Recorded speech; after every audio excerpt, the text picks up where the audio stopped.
यदुवीर सिंह जी। गुरुदेव, आपके चरणों में कोटि कोटि प्रणाम।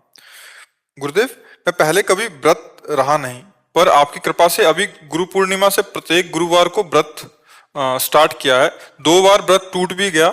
इसमें श्री जी से मांगता हूं कि आपका स्वास्थ्य हमेशा ठीक रहे और उम्र इतनी लंबी हो जाए कि आप इस कलयुग के सभी जीवों का कल्याण करते रहें और श्री जी कृपा नहीं, वो उम्र तो लिमिट है, हमको पता नहीं, आपको पता नहीं, पर प्रभु को पता है कि इतने ही सेकंड, इतने मिनट, इतने महीने, इतने साल जिएगा ये शरीर। उसी बल से हम दौड़ते रहते हैं, इसी ज्ञान से उन्हीं का बल चल रहा। वो जितना लंबा चलाना होगा उनको चला देंगे। हम ये चाहते हैं कि हमारे जिंदा रहने का फल है कि आप सबकी बुद्धि इतनी बढ़िया भगवान में लग जाए, गंदे आचरण छोड़ के, कि जब मिलो तब मुस्कुराते हुए प्रसन्न और आनंदित, तो मुझे लगेगा मुझे जीने का फल मिल गया। आपके साधना का फल मेरा जीना नहीं है, मेरे जीने और मेरी साधना का फल आप हो।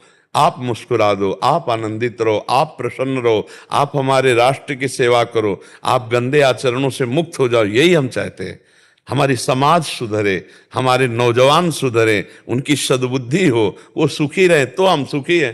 हमारे जीने का, बहुत लंबा जीने का लाभ यही है कि हमारे वचनों से, हमारे दर्शन संभाषण से हमारे भारतवासी, हमारे विश्व के जन सतमार्ग में चले, तब तो हमारा जीना ठीक है। नहीं तो आप सतमार्ग चल रहे हो तो हमें बड़ी प्रसन्नता है। व्रत टूट जाना, हम व्रत पर ज्यादा आपको ध्यान नहीं देंगे, हम आपको ध्यान देंगे। सुनो, आप हमारे सरकारी आदमी हो, राष्ट्र सैनिक हो, आपको जो मिले भरपूर भोजन पाओ और हर समय तैनात रहो दुश्मन की छाती चीरने के लिए।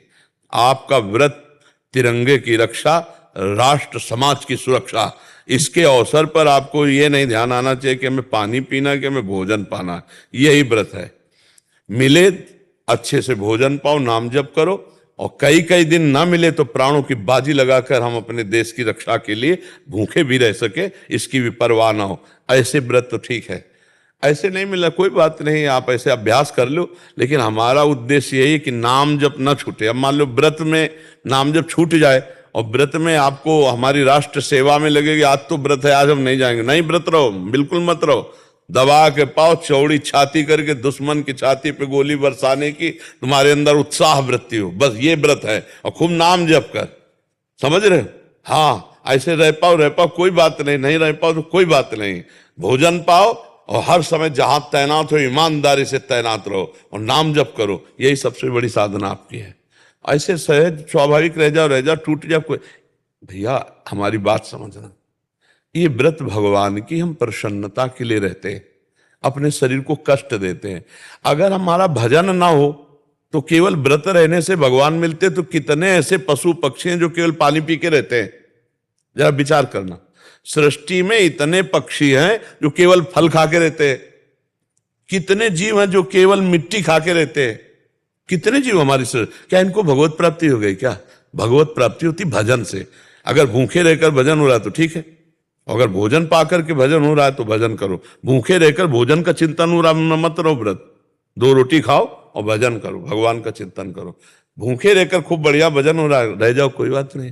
भूखे रहकर के शरीर कमजोर नहीं करना, क्योंकि आपका शरीर प्रधान राष्ट्र सेवा में लगा हुआ है।